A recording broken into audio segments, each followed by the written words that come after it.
This is the Dover Download Podcast. My name is Christopher Parker, and for the past 25 years, I've had the pleasure of working with, learning from, and talking to a variety of volunteer, staff, and community members. This podcast explores conversations, activities, and a variety of policies and programs which exist here in Dover to improve the community in one way or another.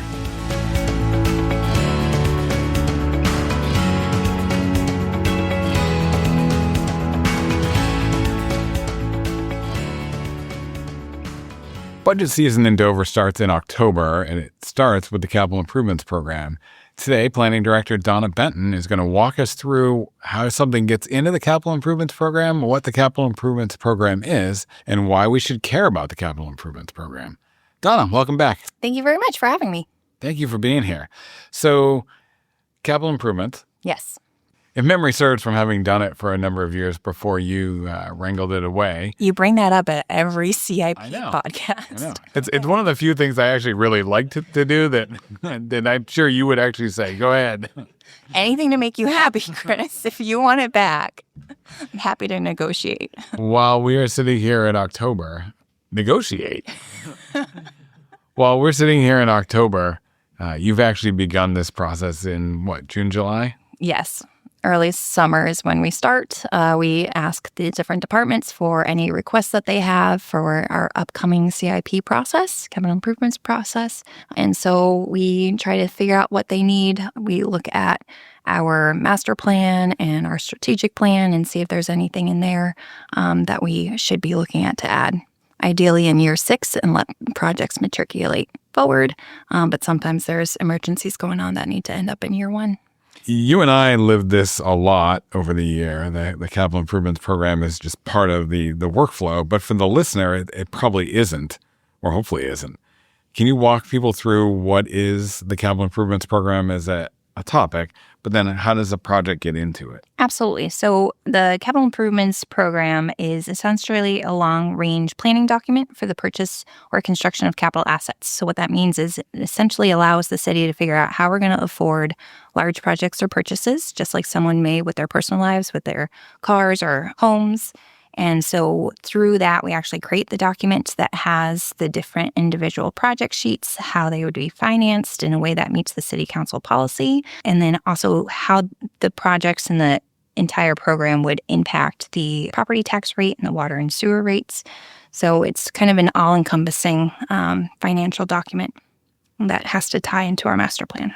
Right. I was going to say that's the main tie, right? Right. So we have the master plan that we look at kind of annually, chapter by chapter, but the capital improvements program is tied to the master plan so that we are having kind of that financial tool to be able to move forward as we want per the master plan.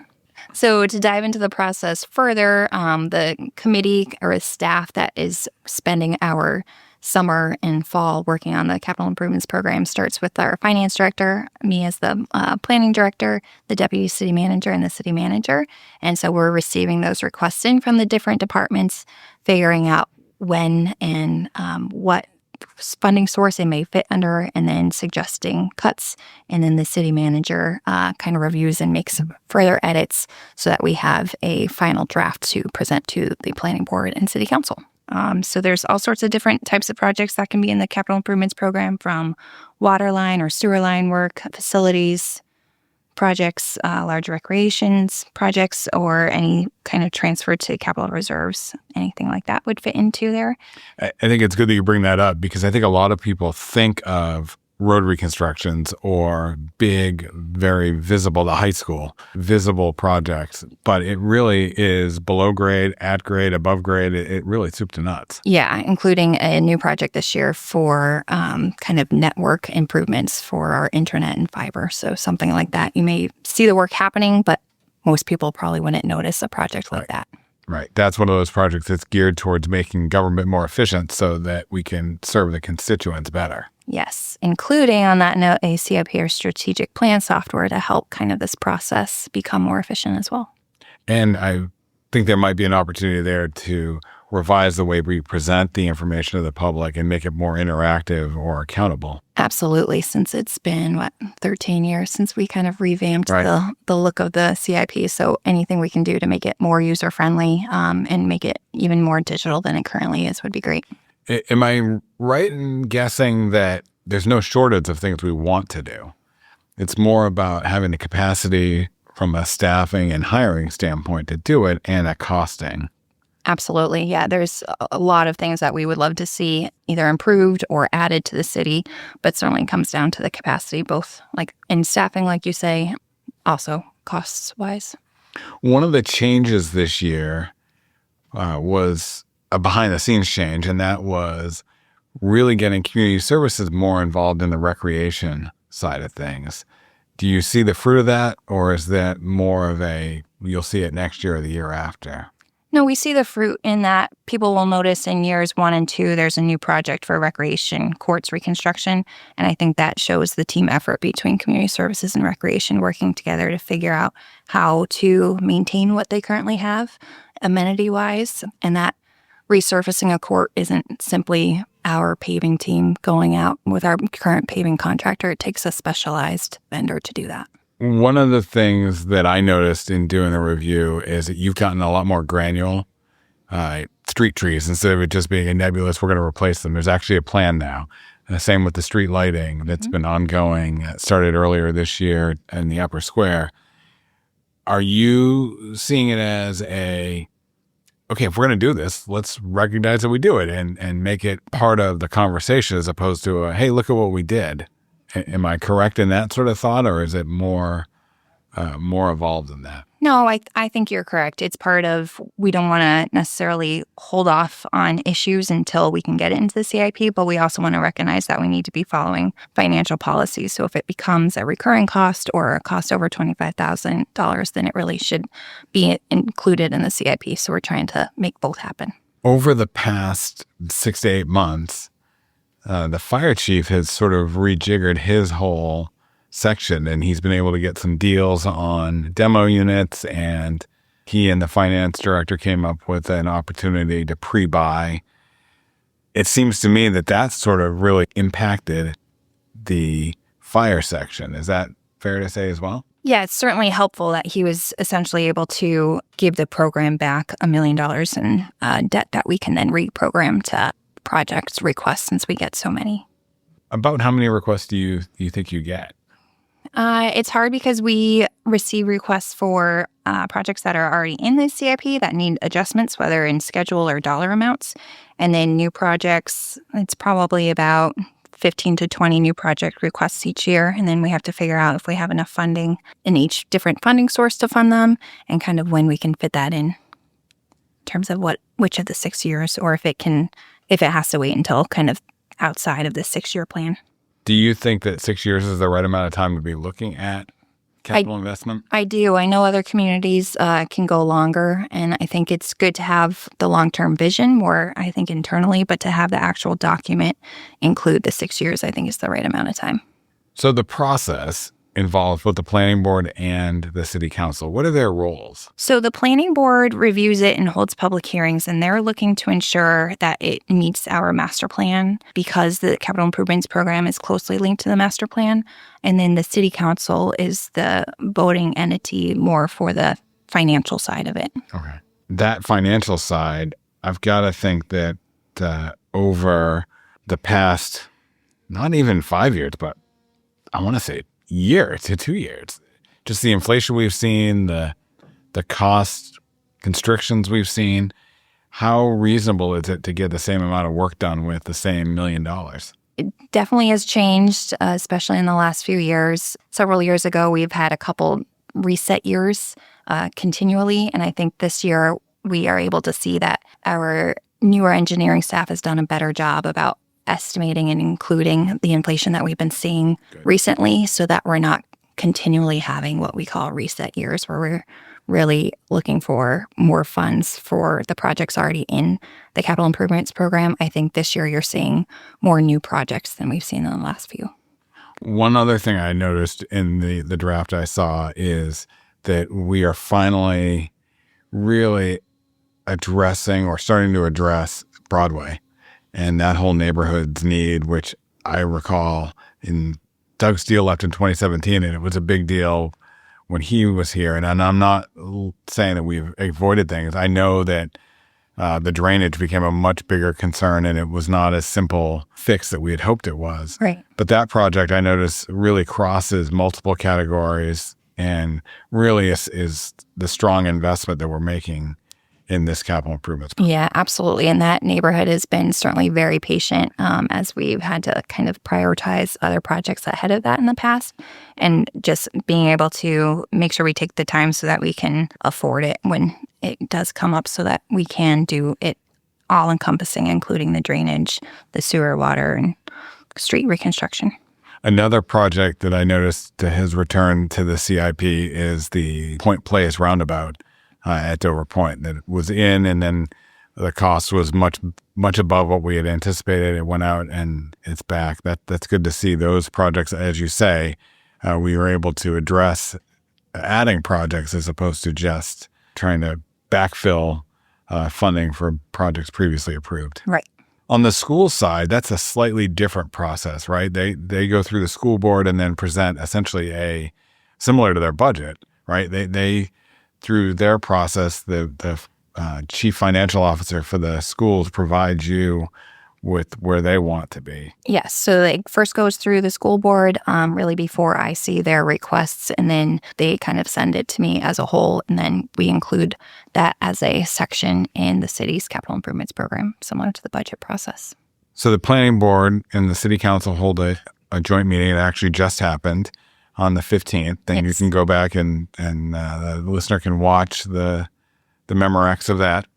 What happens now? Where do we go from here with the projects? So the public wants to review the capital improvements program. We have it available on our website, as well as hard copies in our library and planning office.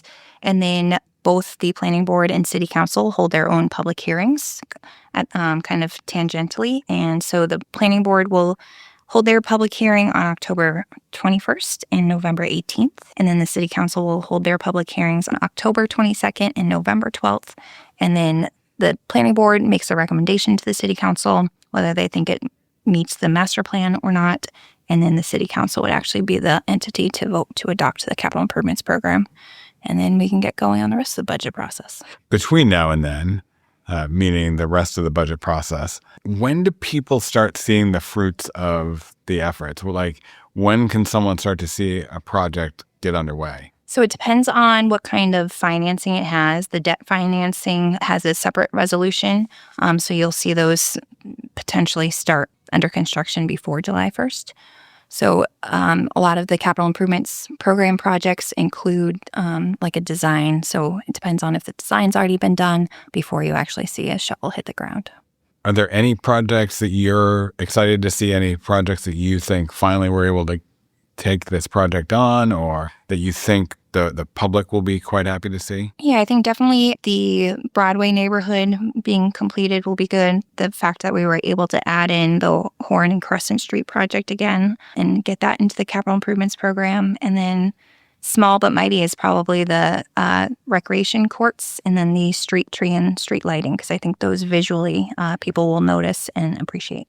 I like to say that the street tree and the street lighting ones are another effort we're making to try to implement aspects of the downtown pedestrian and vehicular improvement project, which is a year 6 project, but relies on a lot of outside funding that we hopefully will be applying for and receiving. Right. Yep. That's why it's going to kind of remain in year 6 until we are able to potentially get any outside funding for that.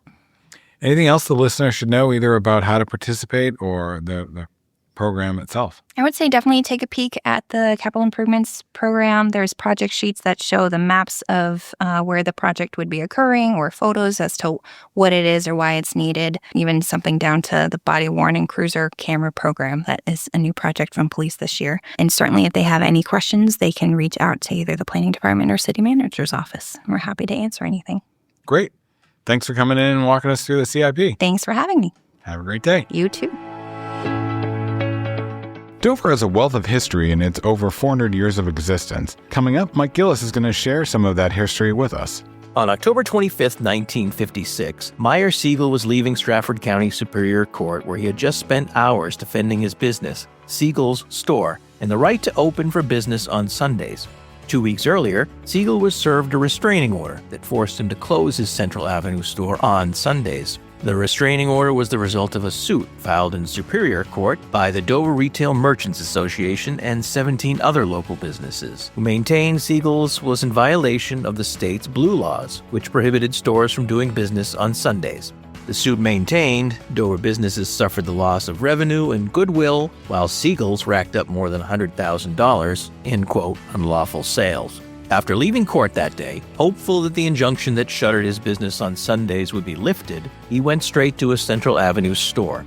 Siegel's store was massive and sold a little bit of everything, from clothes, toys, ammunition, hardware, and food. But when he arrived at the store, a short time later, he was distressed to see thick black smoke and flames ripping through the building. Meyer Siegel immediately dropped his head into his hands and began to weep. The store had been open for business when the fire started. Some customers had reported seeing a black, sticky substance seeping out of the fluorescent lights, followed by sparks. Customers and employees were all evacuated, but the fire grew quickly and proved difficult to fight. In addition to fire crews from Dover, firefighters from several surrounding communities were called to assist as well. Their work was slowed by the large and growing crowd of spectators who gathered by the hundreds to watch the building burn, despite efforts by police to move people away from the scene. It was also reported that low water pressure hampered the firefighters' work, a claim the mayor and city manager refuted, adding that a new well at Willen Pond had just been built, and the Garrison Hill Reservoir was only 500 yards away. The fire's ferocity, which generated an enormous amount of heat, burned through and melted firefighters' hose lines, blew out the building's large glass plate windows, and caused ammunition and paint cans to explode. The intense fire also burned through the lead sheathing of phone lines and poles, cutting phone service for Dover, Somersworth, and Rochester. As firefighters worked for hours to contain the blaze, the last item to burn was a new sign advertising the store's most recent sale, which boasted a huge inventory of new stock valued at more than $75,000. Exhausted after several hours, firefighters were finally able to put down the blaze. Ray McKinney, a Dover firefighter, was taken to the Wentworth Hospital, now Wentworth Douglas Hospital, to be treated for smoke inhalation. The damage to the store was estimated at $250,000, well over $1 million today, and a complete loss. It would be 2 years later, in August 1958, before the store would reopen. Sadly, just a week after the store opened for business again, thieves sawed through the roof of the building and broke into a safe, making away with $4,000 in cash. The theft, though, wouldn't deter Meyer Siegel, whose reopened store would thrive and expand in the coming years, and was open for business on Sundays. Thanks for listening to the Dover Download this week. If you like what you heard, subscribe through your favorite podcast aggregator. And if you have something you want to hear a topic on, let us know. Finally, this is just one of the many ways we share information about the city of Dover. You can subscribe to the Dover Downloads email newsletter every week or other newsletters that we have by going to the City of Dover homepage, www.dover.nh.gov. Have a great week.